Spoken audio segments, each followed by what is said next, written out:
In this video, I will take a deep dive into EmulationStation to see if it is still the king of retro gaming front ends. When you first launch it, the most striking feature is the beautiful and clean user interface. It transforms a cluttered collection of files into a stunning digital library with box art and metadata. One of the biggest pros is the sheer level of customization. There are hundreds of community themes available that allow you to change the entire look and feel of your gaming setup. This flexibility makes it perfect for dedicated handhelds or home television consoles because it scales perfectly to any resolution. However, there are some cons you need to consider before jumping in. The initial setup can be quite technical and intimidating for beginners. Unlike some modern alternatives, it does not come with built-in emulators. This means you have to manually configure each core and directory, which takes time and patience.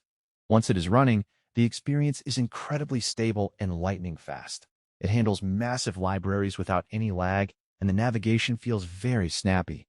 If you want a sleek and professional look for your retro games, this is definitely the best choice. While the learning curve is a bit steep, the payoff is a personalized gaming hub that feels like a premium console. It remains a top-tier option for anyone serious about their emulation journey.